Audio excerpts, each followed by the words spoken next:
Yes, good morning everyone. Welcome back again in a new video. As we were discussing partnership, change in profit sharing ratio, and in the last class we had completed valuation of goodwill. Like we have completed our three methods of valuation of goodwill. The first one was average profit method, second one was super profit method, and the third one was capitalization method. So after valuation of goodwill, it is very important to pass entry for accounting treatment for goodwill. That how the accounting treatment is to be made for goodwill valuation. हमने goodwill valuation कर लिया. Then after आज हम सीखेंगे कि कैसे goodwill की हम entry पास करेंगे, कौन पार्टनर को goodwill का अमाउंट मिलेगा, कौन पार्टनर goodwill का अमाउंट दूसरे पार्टनर को देगा. Okay, as we are discussing the topic change in profit sharing ratio, और आपको पता है कि whenever any partner sacrifice then other partner will gain. तो जो पार्टनर सेक्रीफाइस कर रहा है वो पार्टनर गेनिंग पार्टनर से कॉम्पनसेशन लेगा. क्यों लेगा? बिकॉज आने वाले टाइम में जो भी प्रॉफिट डिस्ट्रीब्यूशन होगा वो नए रेशियो में होगा. इट मीन्स जो गेनिंग पार्टनर है उसको ज़्यादा प्रॉफिट मिलने वाला है और जो सेक्रीफाइसिंग पार्टनर है उसको कम प्रॉफिट मिलने वाला है. सो फॉर कंपनसेशन जो गेनिंग पार्टनर है वो सेक्रीफाइसिंग पार्टनर को जो गुडविल की वैल्यू होगी उस दिन उसमें से शेयर देगा. Okay, so what is the accounting treatment of goodwill? It means जो सेक्रीफाइसिंग पार्टनर होगा वो गेन करेगा, गुडविल में अमाउंट लेगा. किससे? गेनिंग पार्टनर से. क्यों लेगा? बिकॉज गेनिंग पार्टनर को प्रॉफिट में जो शेयर है वो इंक्रीज हो गया और सेक्रीफाइसिंग पार्टनर का शेयर डिक्रीज हो गया. दैट्स वाई कॉम्पनसेशन के लिए गेनिंग पार्टनर सेक्रीफाइसिंग पार्टनर्स को गुडविल से कॉम्पनसेट करेगा. जितना शेयर उसको प्रॉफिट हुआ है उस शेयर के बदले गुडविल का अमाउंट वो उसको कॉम्पनसेट करेगा. ओके, सो कैसे हम एंट्री पास करेंगे वो देखिएगा. Accounting treatment of goodwill. तो क्या एंट्री की जाती है बेटा? The entry for accounting treatment of goodwill in change in profit sharing ratio will be gaining partners capital account debit to sacrificing partners capital account. इस एंट्री में आपने देखा कि जो गेनिंग पार्टनर है उसको हमने डेबिट किया. क्यों किया बेटा? क्योंकि आपने देखा था जो गेनिंग पार्टनर है उस पार्टनर का जो प्रॉफिट शेयर है वो इंक्रीज हो रहा था बेटा. तो वो पार्टनर अब गुडविल में से कॉम्पनसेशन देगा. तो अब यदि वो पार्टनर उस प्रॉफिट के बदले कॉम्पनसेशन देगा तो उसकी कैपिटल क्या होने वाली है? कम होने वाली है. तो जब भी हमारी कैपिटल इंक्रीज होती है तो क्रेडिट करते हैं और यदि कैपिटल डिक्रीज होती है तो डेबिट करते हैं. तो आपने देखा हमने गेनिंग पार्टनर की कैपिटल को डेबिट कर रखा है. Why? Because gaining partner will compensate to the sacrificing partner. तो गेनिंग पार्टनर सेक्रीफाइसिंग पार्टनर को कॉम्पनसेट करेगा और कॉम्पनसेट करेगा तो उसकी कैपिटल क्या होने वाली है बेटा? कम होने वाली है. That's why gaining partners capital account debited. और किसको कॉम्पनसेट मिल रहा है? सेक्रीफाइसिंग पार्टनर को. तो जिस पार्टनर को कॉम्पनसेशन मिल रहा है उस पार्टनर की कैपिटल इंक्रीज होने वाली है. दैट्स वाई जब भी कैपिटल इंक्रीज होती है हम क्रेडिट करते हैं. सो हमने सेक्रीफाइसिंग पार्टनर्स को क्या किया बेटा? क्रेडिट किया. सो एंट्री क्लियर हो गई. Gaining partner capital account debit to sacrificing partners capital account. इस एंट्री का मतलब है कि जो गेनिंग पार्टनर है उसको जो पहले गेनिंग शेयर हुआ था, प्रॉफिट में शेयर इंक्रीज हुआ था, उस इंक्रीज शेयर के बदले वो कॉम्पनसेट कर रहा है सेक्रीफाइसिंग पार्टनर को ताकि आगे फ्यूचर में उनके बीच में कोई भी मिसअंडरस्टैंडिंग ना हो. ओके, तो ये एंट्री आपको ध्यान रखनी है.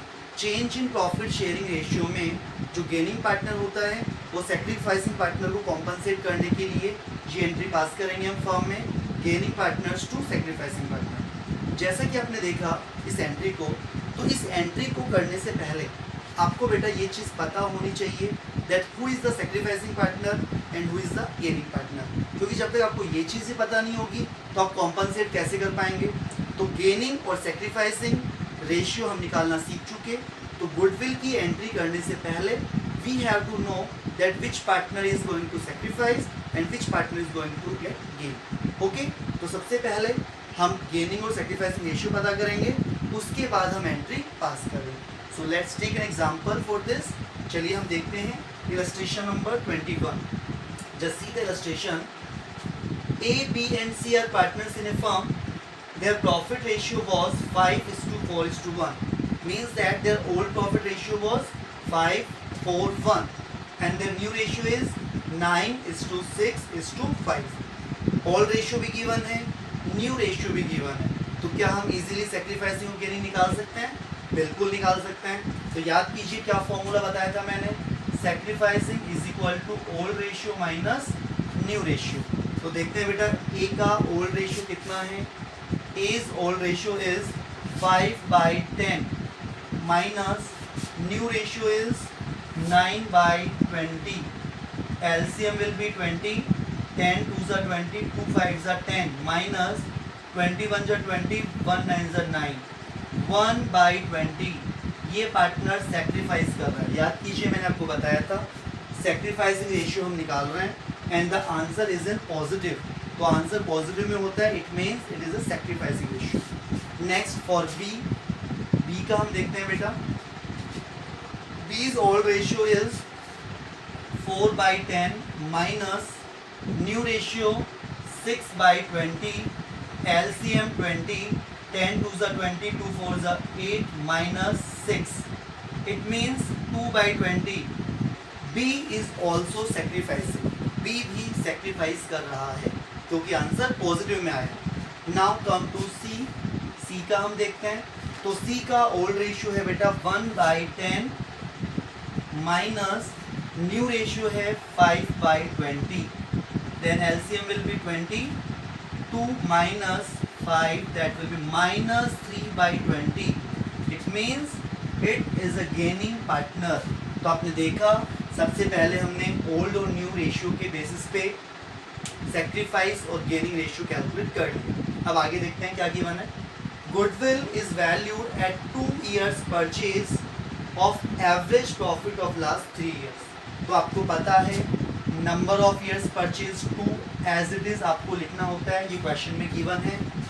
We have to calculate average profit, तो एवरेज प्रॉफिट का फॉर्मूला आपको पता है बेटा, कोई एडजस्टमेंट नहीं है इस क्वेश्चन में। तो total profit upon number of years, आपको 3 साल के प्रॉफिट्स गिवन थे, आपने इन 3 साल के प्रॉफिट्स को ऐड कर लिया, देन डिवाइडेड बाय 3। तो देखते हैं कितना आएगा बेटा, 40 + 40 80, 80 + 60 140, 150, 158। तो 158 को आप डिवाइड करेंगे बेटा, अगेन वी आर लुकिंग, देखो 40 + 40 80, 80 + 60 140, 148, 148, 150, 158। सो 158 डिवाइड बाई 3। अगेन मैं देख लेता हूँ, प्रॉफिट चेक कर लेते हैं, क्या प्रॉफिट इतना ही दिया हुआ था क्वेश्चन में। Illustration number 21, profit was given 48,000, 42,000 and this is 60,000 बेटा, ये 60,000 था। तभी मैंने सोचा कि ये प्रॉब्लम क्यों आ रही है।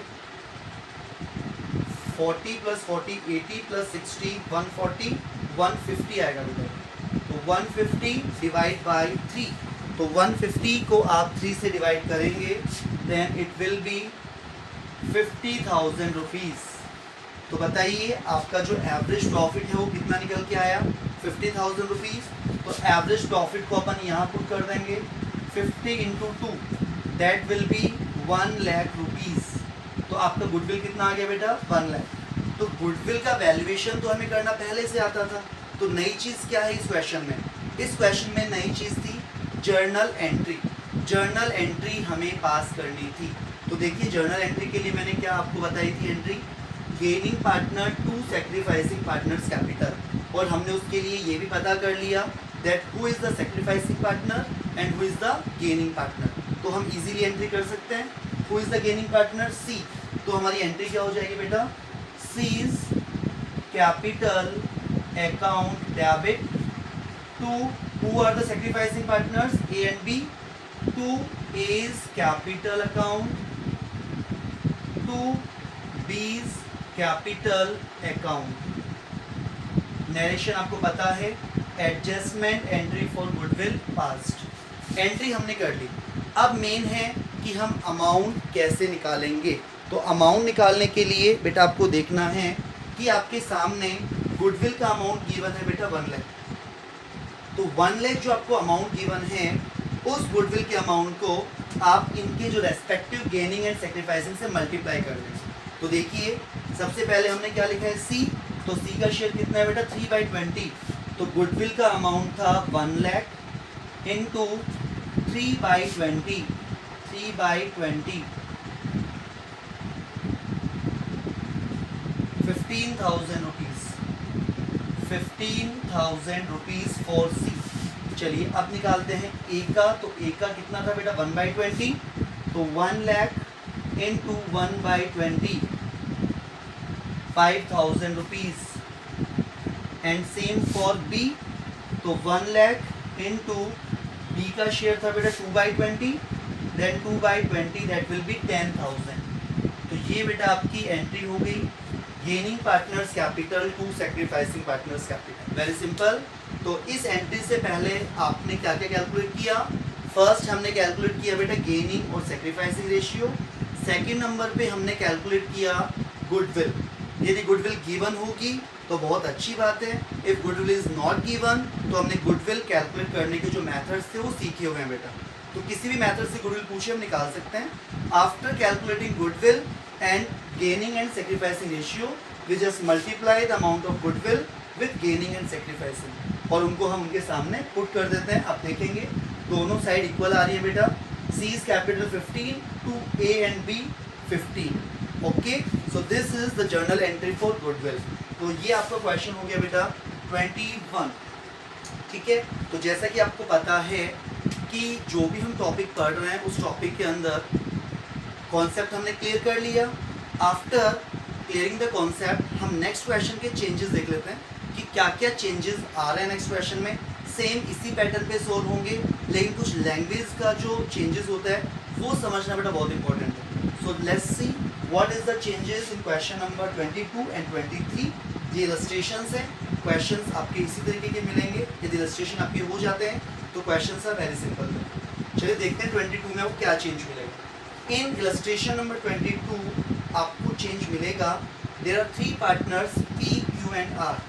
There old ratio is given, old ratio given है, लेकिन जो न्यू रेशियो है वो केवल R का गिवन है बेटा। किनका न्यू रेशियो गिवन नहीं है? P और Q का न्यू रेशियो गिवन नहीं है। ये आपको चेंज मिलेगा। बाकी और जो वैल्यूज हैं गुडविल एंड ऑल वो सब गिवन है, वो सिंपल है एकदम। जो चेंजेस हैं मैं आपको बता देता हूँ। तो बेटा P, Q, R का ओल्ड रेशियो गिवन है, न्यू रेशियो केवल R का गिवन है। तो जब तक सबका न्यू रेशियो गिवन नहीं होगा तब तक हम गेनिंग सैक्रिफाइसिंग कैसे निकाल सकते हैं? तो अब इस सिचुएशन में हम कैसे देखें कि P और Q का न्यू रेशियो कितना आएगा। सो लेट्स सी P और Q का न्यू रेशियो कैसे निकालेंगे। देखिए आपको ये तो मालूम चल गया कि R का न्यू रेशियो कितना है। ओके, तो आपको पता है कि जो भी टोटल रेशियो होता है वो बेटा 1 होता है। जैसे टोटल परसेंटेज 100 होती है वैसे ही टोटल रेशियो कितना होता है बेटा 1 होता है। 1 में से हमें किसका न्यू रेशियो मालूम चल गया? R का। तो R का मालूम चल गया तो क्या रिमेनिंग निकाल सकते हैं आप? 1 माइनस 1/5 दैट इज 4/5। मतलब टोटल रेशियो 1 है, 1 में से हमें R का न्यू शेयर मालूम पड़ गया, तो 1 में से R का शेयर हमने लेस कर दिया, तो जो ये शेयर बच गया 4/5 ये किसका बचा? P और Q का। तो P और Q का शेयर हमें मालूम चल गया, लेकिन ये पता नहीं है कि P का कितना है और Q का कितना है, तो कैसे निकालेंगे?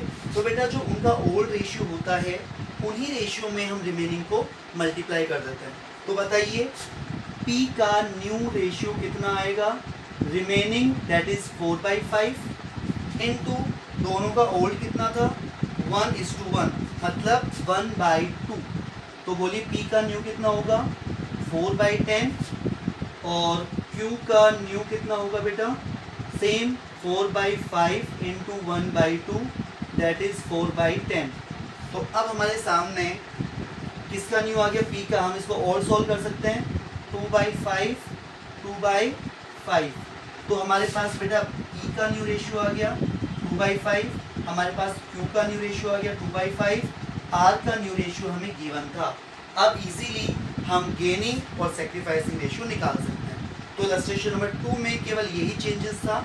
कि न्यू रेशियो इन दोनों का गिवन नहीं था, तो इस तरीके से हमने दोनों का न्यू रेशियो कैलकुलेट कर दिया।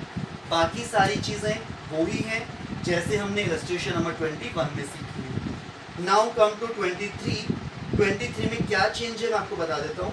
इन 23 3 years profits are given, 2014, 2015 and 2016, और आपको क्वेश्चन में बोला है goodwill is to be valued at total of 2 years profit before decision take place.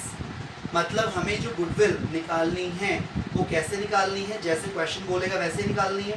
तो डिसीजन हमने लिया 2016 के बाद में, तो इसने क्या बोला कि goodwill is to be valued at total of 2 years, तो total of 2 years before decision, तो डिसीजन हमने इसके बाद में लिया। तो डिसीजन से जस्ट पहले के 2 years कौन कौन से हैं, 15 एंड 16, तो गुडविल क्या होगी 15 और 16 का जो अमाउंट है वो आप ऐड कर लेंगे, वो आपकी गुडविल हो जाएगी। बेटा गुडविल के लिए जैसे आपको लैंग्वेज बोलेगा वो ही आपको गुडविल माननी पड़ेगी। जैसे नंबर ऑफ ईयर्स परचेज आपको बोला तो नंबर ऑफ ईयर्स परचेज से मल्टीप्लाई किया था, टाइम्स आपको बोला तो टाइम से मल्टीप्लाई किया था, परसेंटेज बोला तो परसेंटेज से मल्टीप्लाई किया था। वैसे इस क्वेश्चन में क्या बोला इसने, टोटल ऑफ 2 years, तो जैसा क्वेश्चन ने बोला वैसा करेंगे हम। तो टोटल ऑफ 2 years मतलब 2015 एंड 2016, इनको टोटल कर लेंगे, that will be our goodwill, वही हमारी गुडविल। ओके, तो ये चेंजेस थे आपके। तो आई होप कि आपको ये टॉपिक समझ में आ गया होगा। तो आज मैंने आपको इलस्ट्रेशन 21, इलस्ट्रेशन 22 और इलस्ट्रेशन नंबर 23 समझा दिया। अब आपका जो होमवर्क है बेटा that is question number 21, question 22 and question 23, practical question. Okay बेटा, सो आज के लिए हम इतना ही लेते हैं। Thank you very much, stay safe, stay home.